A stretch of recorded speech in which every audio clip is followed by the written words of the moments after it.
मंच पर आसीन आज के इस कार्यक्रम की अध्यक्षता कर रहे और महाविद्यालय में मेरे बड़े भाई और संरक्षक की भूमिका में रहे डॉक्टर प्रेम कुमार जी, जो वरिष्ठ साहित्यकार हैं, और आप लोग अगर अखबार पढ़ते हैं तो रोज कोई ना कोई लेख या समीक्षा इस तरीके की आलोचनात्मक और ये सब आती रहती हैं। मंच पर आसीन रेहाना शाहीन जी, जिनको आप कवियत्री के रूप में जानते हैं और सुनते रहते हैं। मुमताज नसीम जी, जो वरिष्ठ कवियत्री हैं। प्रोफेसर शंभुनाथ जी, जो आज के इस कार्यक्रम के मुख्य वक्ता हैं। श्री अतुल कुमार जी आए हो? नहीं आए ना? जो संपादक अमर उजाला है, कॉलेज के प्रधानाचार्य श्री श्याम कुंतेल जी, और इस कार्यक्रम का संचालन कर रहे चंद्रशेखर। आपको आज मैं एक चीज बता रहा हूं कि ये मेरा पहला कार्यक्रम है किसी भी स्कूल में जाने का या कहीं भी जाने का। मैं अपना महाविद्यालय नहीं छोड़ता कभी। मैं सुबह अगर 9:30 बजे अपने महाविद्यालय पहुंचता हूं तो 7 या 6:30 7 बजे तक मैं अपने महाविद्यालय को नहीं छोड़ता, जब तक कि सारी चीजें वहां शांत ना हो जाए और चले ना जा सके। जब चंद्रशेखर जी ने मुझे आग्रह किया तो उनका आग्रह इतना प्रेरित करने वाला था, या कहिए कि मैं उनसे मना नहीं कर पाया। मैंने कहा कि फिर एक चीज मुझे आप कर दीजिएगा कि बीच में मुझे आना पड़ेगा। वैसे तो ये गुस्ताखी है किसी भी कार्यक्रम से बीच में उठ के जाना, लेकिन मेरी मजबूरियां होती हैं।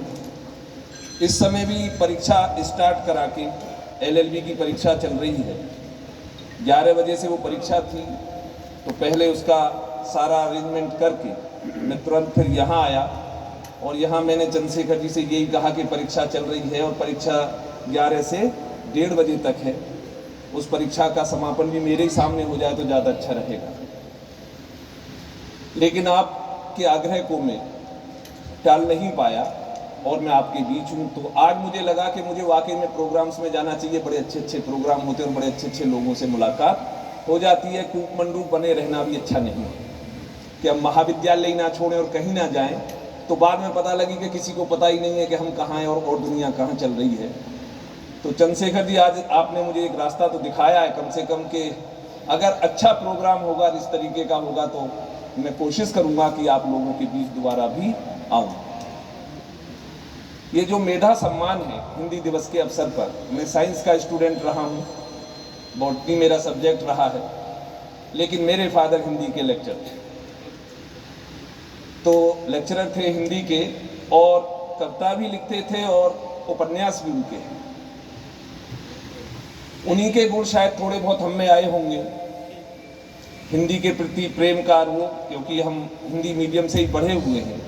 हम कभी अंग्रेजी मीडियम में भी नहीं गए, ना हम कभी पब्लिक स्कूल, तब था भी नहीं ये सब। शहरों में पब्लिक स्कूल हुआ करते थे, गांव में तो प्राइमरी स्कूल, और उसी से हमारी पढ़ाई हुई है। जितने भी बच्चे यहाँ बैठे हैं, जिनको सम्मानित किया गया है, क्या सारे वही लोग हैं जिन्हें सम्मानित किया गया? अच्छा, तो आप सभी को एक साथ बधाई। मैं सोच रहा था अलग अलग दे दूं कि भाई जिन्हें सम्मान दिया गया उनको अलग से बधाई, और जो सम्मान देखने के लिए आए और उनके लिए ताली बजाने आए, वो और ज़्यादा सम्मान के योग्य होते हैं। क्योंकि अगर दर्शक ना हो किसी कार्यक्रम में तो सम्मान पाने वाले का भी सम्मान नहीं रह जाता। तो उनका भी एक अपना अलग उपयोगिता है कि साहब, जो सम्मान जब हो रहा है किसी का, तो उसको देखने वाले भी होने चाहिए और उसको सुनने वाले भी होने चाहिए। जिन शिक्षकों ने इनके साथ मेहनत की है बच्चों के साथ, वो बधाई के पात्र। अभी मैं इस बच्चे को देख रहा था जो 6-7 साल का रहा होगा मुश्किल से। ये सब याद करना, याद करवाना, ये बड़ा टफ जॉब है। अभी एक बच्ची थी जिसे रश्मिरथी पूरी याद है, रामधारी सिंह दिनकर की। वो लगातार उसी को बोल रही थी। मैं एकदम समझ गया था कि ये जो जिस तरीके से बोल रही है, और ये हमने इंटर में पढ़ी थी, तो ये बड़ी बात है। इसका मतलब है कि जो टीचर हैं वो इस तरीके से इन बच्चों को प्रिपेयर कर रहे हैं कि जो आने वाले समय के लिए इनको काम आएगा। बाकी आज का दिन ऐसा नहीं है कि कोई और चीज़ मैं आप लोगों से कहूं या कोई उपदेशात्मक कोई बात कहूं।